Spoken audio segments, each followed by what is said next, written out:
Hello. Hi, everybody. This is Owen at Café Paraiso. Just posting another video today. This is video number 3. Uh, there'll be some time, I'm sure, where I'll stop counting.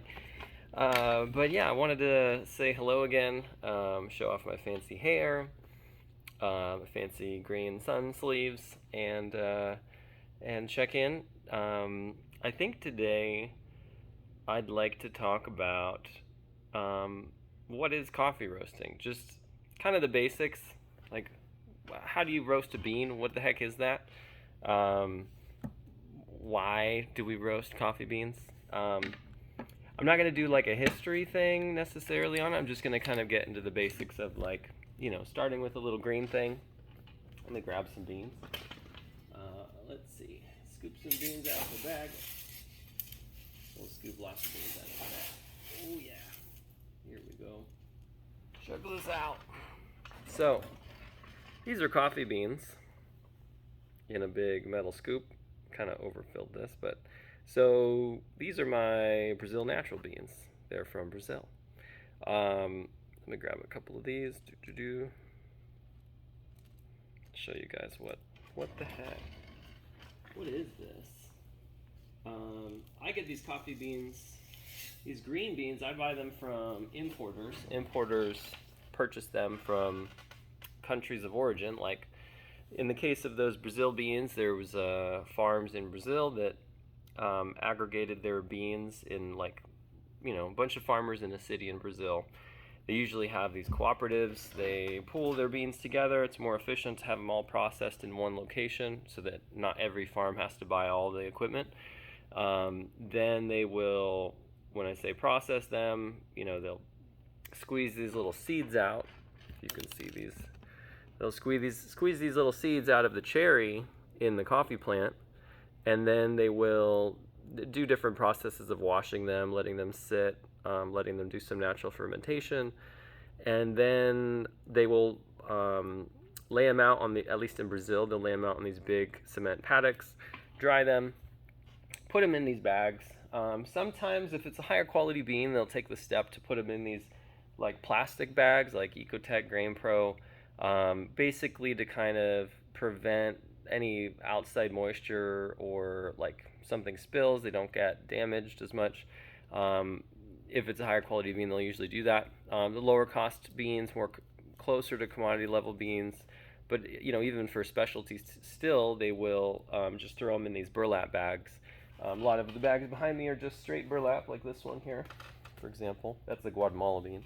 This one's Colombia, though. This one is not burlap. I think this might be jute or something. Although some of these are also jute. Just depends. But anyway, they'll put them in those bags. They're in Brazil. They're using 135-pound bags, which is about 59 kilos, and they will ship them in bulk on some big shipping container to the U.S. Well, actually, so the farms they'll package them, they'll sell them to an exporter, and then the exporter will then in turn sell them to an importer in the United States. So when I purchase my beans, I just go onto an importer's website, and you can find importers. Just do Google search for like U.S. coffee importer, and then you'll find a bunch of sites. There's a ton of little independent ones nowadays too, but there's like maybe 50 really big ones. And you could just shop around on their site. Some have like a PDF you download. You can see the list, and basically they'll show like the countries of origin. They might show their prices. Sometimes they'll do custom prices based on how many you're ordering, by volume. I usually buy between 4 to 9 bags per shipment, and I'll get those from different importers. I purchase usually at least the least I've ever purchased is maybe 2 bags at once, just because shipping sometimes is like $200 when you're shipping from California. But long story short, I purchased from those guys. The beans arrive in these bags, and yeah, so this is what they are. They're these dry little things, and the coffee bean is a seed that's inside the cherry of this coffee plant. And what we do, the roasting, is really just like, you could say it's a process akin to like toasting bread. But the coffee bean itself is like small, it's hard. When you roast it, it turns brown, changes color obviously because you don't see beans like this in the store. So they'll turn various shades of brown. The longer and the more heat you use, the roast tends to get darker. And the lighter roast, they're trying to kind of roast it the smallest amount where you could still know it's a coffee bean that's roasted, but they'll be kind of a lighter brown, but they will puff up. So they, start like this small and kind of similar to rice. Rice is dried and it'll expand as it dries out, almost like you put bread dough in an oven and it's rising. Or another analogy might be popcorn. You put popcorn in the microwave or you apply heat to it in a popcorn popper. It expands and there's like a pop that occurs. Coffee actually has like a snapping pop that happens, which is called crack. And so the first time it happens is first crack. It'll happen a second time. It'll maybe happen a third time. And that's part of when you're roasting it that like, oh, okay, I've roasted X amount because it typically does its first crack at a specific time point. And it kind of marks also the evolution of the internal chemical processes of these different reactions that are taking place inside the bean as a result of the heat. And mainly the reaction that we refer to with the roasting during the development of the bean, which is after it's sort of heated up, dried out, it kind of turns yellow, and then what happens is it starts to browning like bread in your toaster, and that's called a Maillard reaction. It's spelled kind of like mallard, like the bird, but it's pronounced Maillard, and that's basically a toasting is what's taking place. Through pine nuts in the oven, they're toasting, there's a Maillard reaction. Anything kind of browning that's like a carby type of thing, that's I think the reaction that's taking place there. But there are hundreds, thousands of different little minerals, compounds, proteins, carbohydrates, things inside this, organic compounds and carbon that are doing different things in response to the heat as this thing heats up. And I'm getting kind of technical about it. When you're someone like me and you're doing roasting, the more you understand about these sort of phases of what's going on with the heat, it helps you navigate those phases, because how much time you spend in each phase, when it happens within, let's say, the ergonomics of your machine and the thermal momentum that you have of what these beans are experiencing in your machine and how you handle that, it helps you be a better roaster. It helps you essentially control and understand the heat, the time and temperature curve of what these beans are experiencing inside whatever device you're using, or just what is happening to these things as you're exposing them to heat. So you could technically roast all it takes is heat is really what's going on, but you don't want to necessarily light this thing on fire. You want to kind of slowly bring up the heat. So usually that heat comes through the form of that it's touching something that maybe is metal that's heating up, which is a conductive heat. It's like the heat's transferring through physical touch. It can also be through a convective heat or convection, where the air itself is very hot and the beans are absorbing heat through hot air. Usually both are taking place, because you've got something they're touching, sitting on something that is getting hot, and there's also hot air surrounding them and between them. And also the beans are touching each other. They're also doing a conductive heat to each other after a certain phase of the roast as well.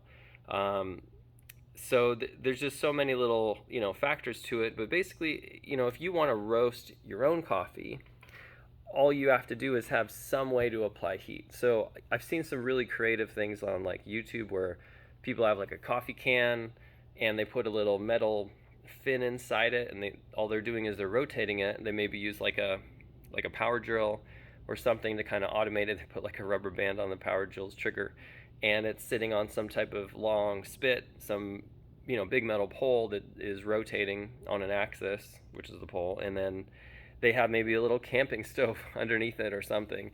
They make like drums on a long metal rod that you can put in a barbecue, and you just turn on your barbecue. That would work. That's obviously using gas. Gas is the heat that, or it's the medium for combustion to create the flame that creates the heat for my coffee roasting machine. But there's a lot of machines out there, like my sample roaster. It uses these thermal coils that are used in a toaster. So you could use that, some electric. There's also an infrared version. A lot of new coffee roasting machines use infrared. I guess the idea is that it's a more uniform heat or more controllable heat source, more consistent perhaps over time, or in how you would dial it and change the heat. So basically, roasting, we're just trying to get this thing to be to expand, to heat up, to go through these different phases, particularly get into the development phase. And some of the things that we're doing is we're caramelizing the sugars and other compounds in this bean to create sugars, which will add sweetness. So there's some coffees that will actually be sweet. Some coffees taste like fruits or berries or sweet caramel or chocolate. And of course, part of that, getting that flavor to happen, not just smelling it, or like you could put the bean in your mouth and get those flavors, but it's also that you want it to, let's say, come in the end product. And a lot of that is dictated by how you're brewing it. Different brew methods will modify how you're extracting the magic that's in the bean to get it into your cup. So if I was going to roast at home, fun, simple starter ways, you could get a popcorn popper. You could try something that's similar to how they do it in Ethiopia, which is where they just have this big open pan on a fire, and the beans are just sitting in there kind of 1 or 2 layers deep, and they have a little stick, and they're just stirring it and agitating it. It's important to agitate the bean because on a coffee bean, it's possible to roast one side of it and have it become like a dark roast, while the other side of it does not roast at all. And that might be based on the fact that coffee beans are porous. It might be that the heat isn't fully transferring through the bean. But basically, beans are like that. You want it to be constantly getting heat from all directions and touching things that are hot on all its sides all the time. And typically, the more beans that you're roasting at once, because they're touching each other and because you have a mass of beans, it's easier to have a more uniform roast because more of the beans as a percentage, like more and more of the beans are just touching other beans. So there's this big ball of beans, and all the beans in the middle, they're being exposed to the beans around them, so they're kind of all uniformly distributing the heat amongst each other, and like the heat is transferring within them. There's also the outside of the ball of beans, where individual beans might get more hot because they've sort of strayed around in the device that you're using. But generally, the more beans you're using, the easier and more uniform your roast is going to be in terms of just uniformity, like one being over roasted and the other being under roasted in the same batch. So you could use a popcorn popper. You could put it on a stove, like I said, but make sure, of course, that you're agitating it. Just don't let it sit.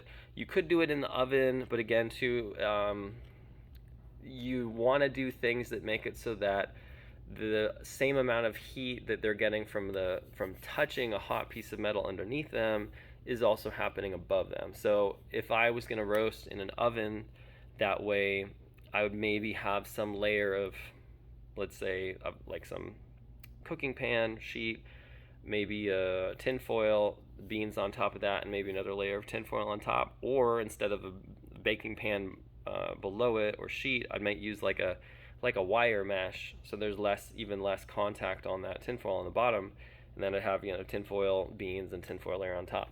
But again, too, in your roasting, it's really important for you to be able to see and look at your beans, because you want to basically use all the information you can to decide when you're going to change the heat, turn the heat up, turn the heat down, and especially to when you want to end the roast. By usually just visually you can see the beans themselves. You know they've reached a certain, at least visual roast level, and you know, okay, I don't want to go past this level, or okay, they've just arrived at like a good sweet spot, so I'll end the roast, take it away from the heat, and then immediately expose it to cool air, maybe with like a fan blowing, and you know, like some so I did, for example, like you could use a metal mesh colander, or a colander like strainer with a tinfoil lining if it's like plastic, that way it doesn't melt the plastic.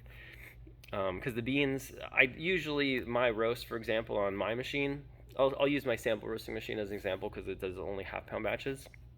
The roast I usually start around 300 degrees, and I usually end them around 370 to 420 degrees, which is kind of similar to the range actually for my big machine.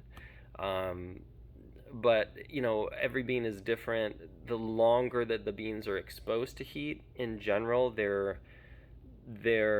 something going on, and so if you're roasting batches like, let's say, 20 minutes, you might not need to go as high of a temperature as you would if in terms of like at the very end of the roast, as you would if you were doing a shorter roast with like quicker rise in heat and temperature. Yeah. So what else about roasting? You know, we're trying to basically get these beans brown.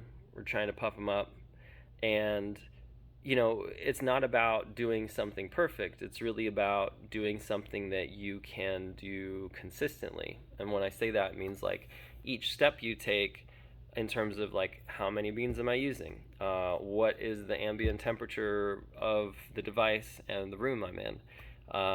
What are the temperature of the beans, which is related to, you know, where you were storing them. Were you storing them in the fridge? Were you storing them in in the sun? Were you storing them inside in your pantry? All those things are a factor. And just on that, if you're going to store green beans, I recommend just storing them in an airtight container, some type of, you know, like a plastic bag, something like this, or a glass jar. But ideally, and this goes with anything, I mean, you want to store it outside of sunlight. You're not getting UV light. You don't want it to be exposed to like fresh air and constantly have new oxygen going in there and oxidizing it. Yeah, and you want it to not be like exposed to moisture. So those are kind of good rules of thumb for just storing either roasted coffee or green beans. So back on the roast, you're gonna roast your beans, and you want to just be able to measure each little thing that you can that's easy to measure. Like, try to have a way you can measure temperature throughout the roast, at least as close to the beans as you can. Ideally, maybe in the ball mass of the beans, where the beans are, so you know what temperature are the beans during the roast. Because the flame itself is always going to be, you know, that'll be a lot hotter than what the beans are themselves. The air itself might be cooler than the beans, might be hotter, depends on what time of the roast. So sometimes in roasting machines, you'll have a temperature sensor in the airflow, maybe the exit airflow, the exhaust, you'd say, of the machine. And maybe you'd have one inside the chamber where the roasting is taking place, and maybe one in the mass of the beans. My roasting machine only has one that's inside the mass of the beans. And just having these like observable pieces of data, the more you do roast, the more you're going to start to understand what factors are affecting what outcome. And ultimately, the outcome is what you find out when you actually cup those beans. And that's another thing. When you're cupping it, you also want to have whatever method you use. It could be just a French press. It could be like, oh, I pull an espresso shot. Whatever it is, just do it consistently. You could follow like the SCA cupping standards for measuring and grading coffee, but you don't need to do all that stuff if your ultimate audience is really just yourself. If it's yourself, maybe just do whatever you normally do when you're brewing a coffee, or when you, whatever method you like to taste it, but just whatever you do, just do it consistently.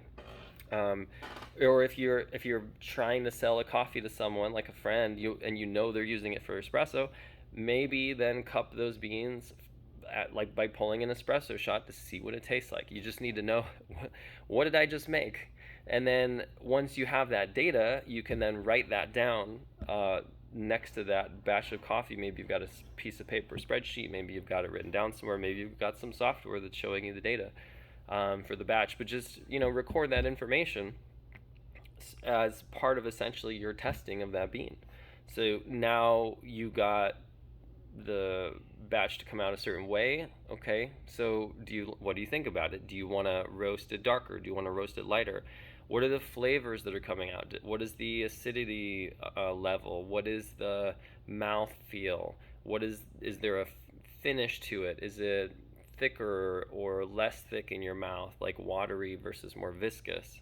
Um, Generally, is it pleasant? What kind, how nice is the flavor? Are there any negative aspects to it, at least based on your perception? You know, you want to take all that stuff into account, but the whole reason I'm talking about those things is that then you would take that information and then go back to do another roasting session to then try to maybe, if you're wondering, can I improve this somehow?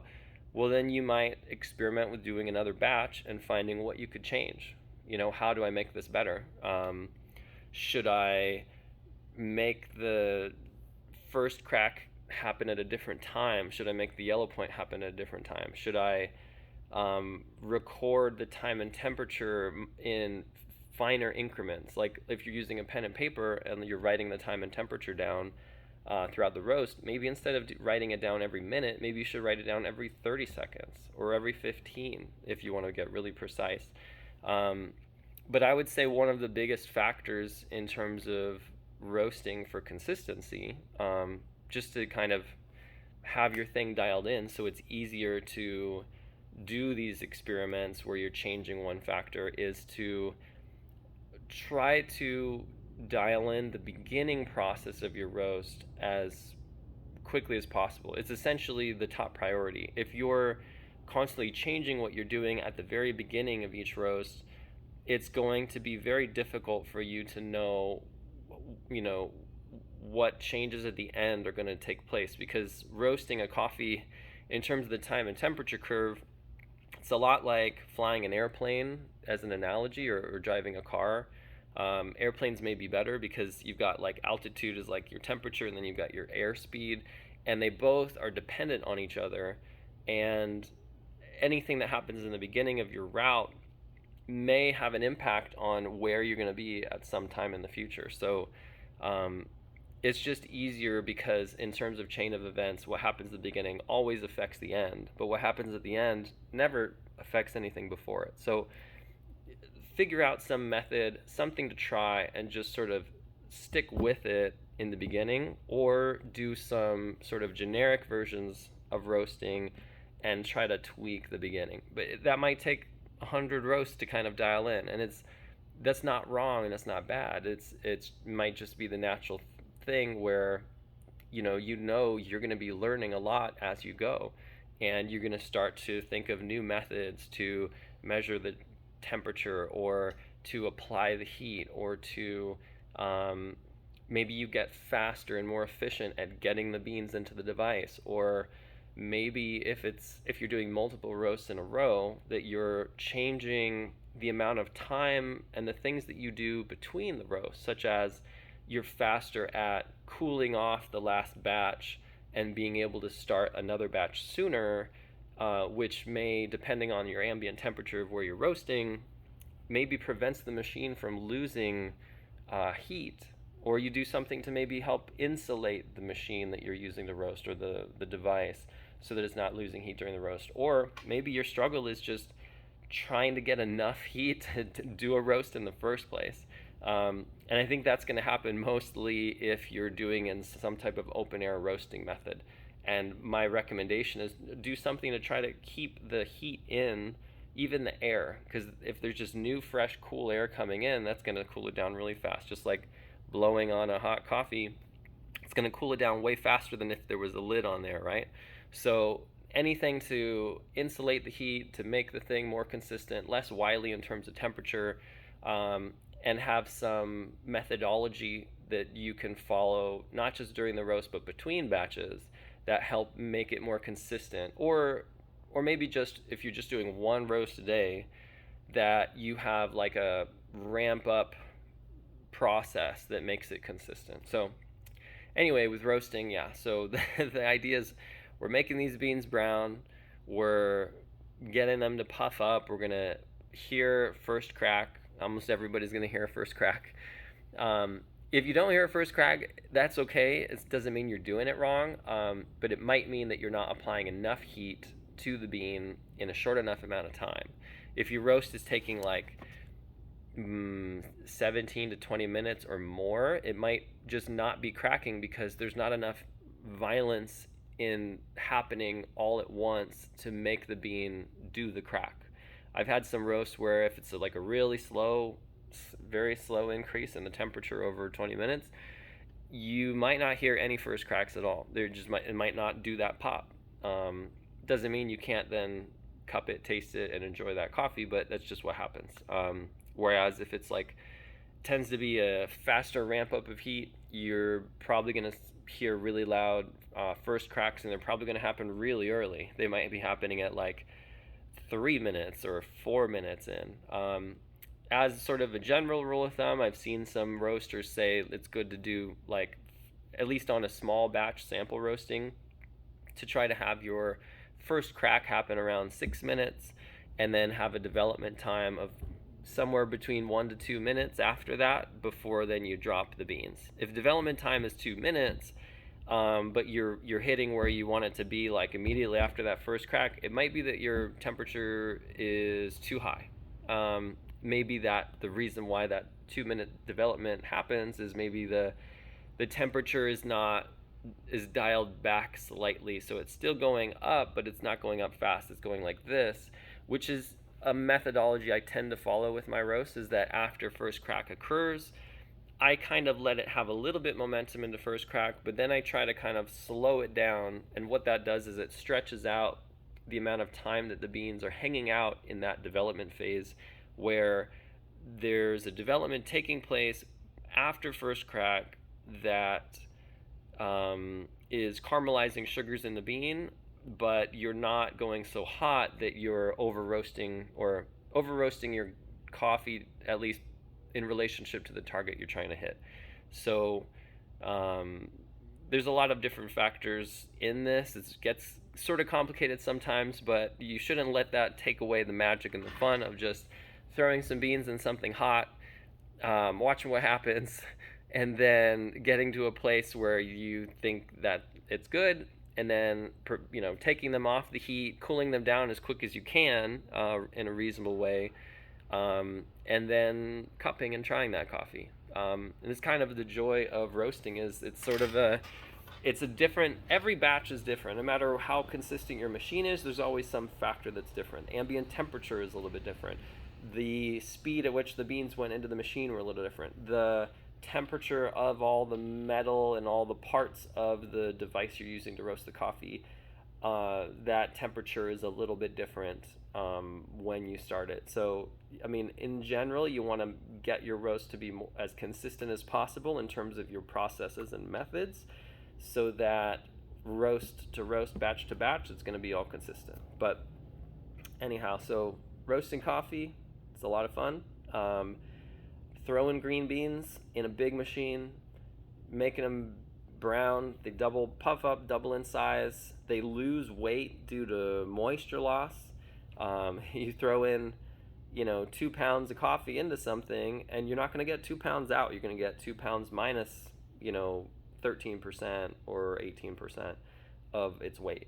So it's going to weigh less, but it's going to be double the size, and hopefully taste great. I mean, that's kind of the goal. So you can switch up your beans, but definitely with the same beans, try doing different roasts and in different ways, using these different kind of philosophies of thought and methodology that I was talking about in terms of changing and tweaking stuff, and just have a way to take notes to track what you're doing, because you might do things differently, and then you'll get to know, okay, you know what, I did it different this way, maybe I'll do it another way, and then let's see what the outcome is, and then compare those.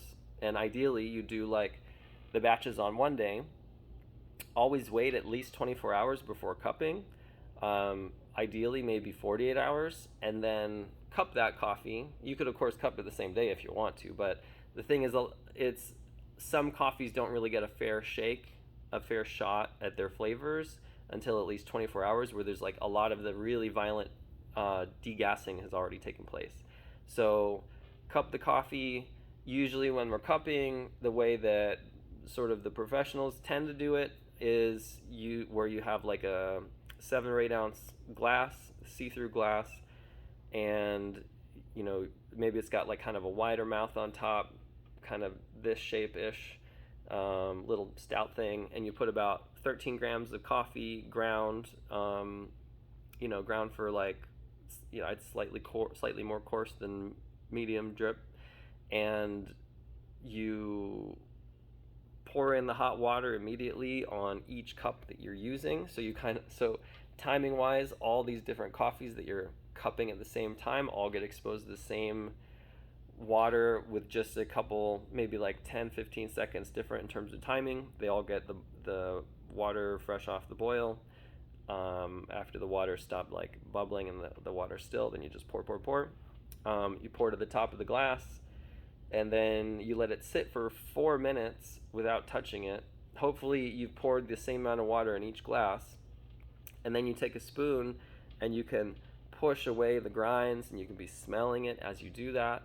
And then in the time between that 4 minutes to about 12 minutes, you will take 2 spoons and you'll remove the floating grinds from the top.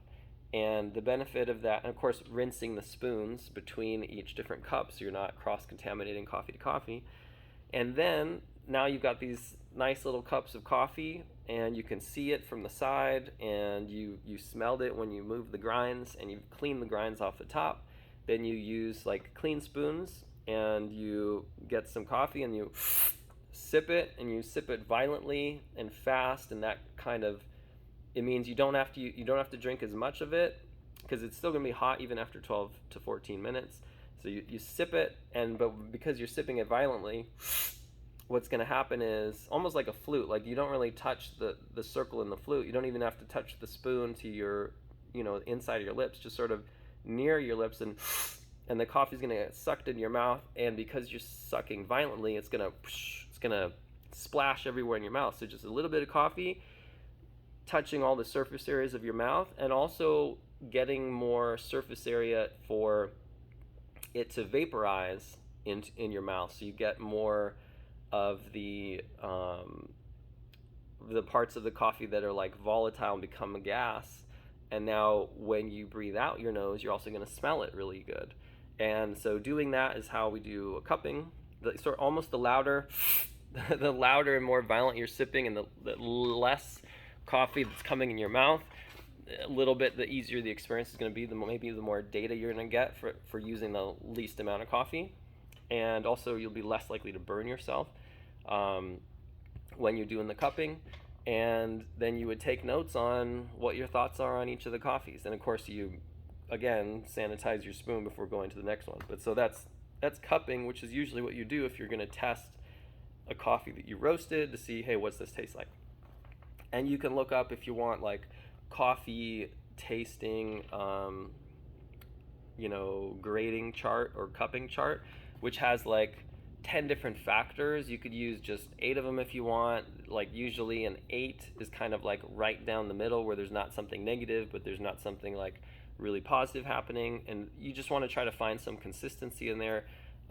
Maybe read some of the methodology on, how do you actually fill that thing out. I could do another video about that. I'm not necessarily per se like a super expert on it, but the point is that you're trying to have some consistent way to grade and evaluate coffee, and that system of grading is standardized on an international basis, because it's what's needed when an importer gets a sample of beans.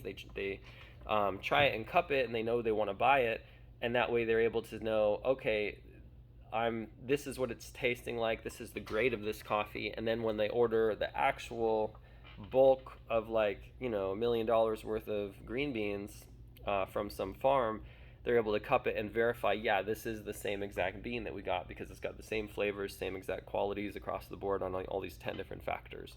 And we've, you know, cupped them, and we're, let's say, Q grade certified, which is a test that Q graders do to kind of verify that, yes, I'm able to evaluate green bean coffee in a green bean form to verify, yes, this is this specific grade, which is a grade on a scale of technically 1 to 100. Most coffees will fall somewhere between 80 to 90 on that scale, although there are coffees that are up in the 90s, and coffees technically below an 80 fall under the non-specialty grade for quality.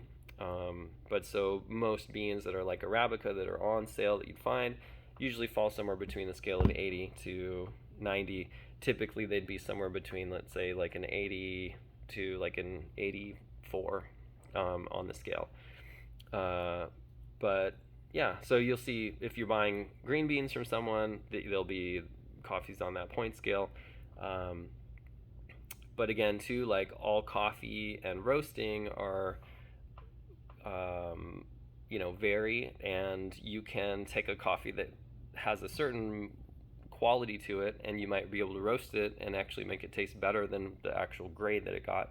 And that's because when people are doing Q grading, they're not trying to get the best possible result from the bean. They're just trying to do a consistent type of roast that they could do to all different green beans to see, okay, what's at least on the baseline, if we're doing the standard process, what kind of quality score do we get from this thing. So this is a pretty long video, actually.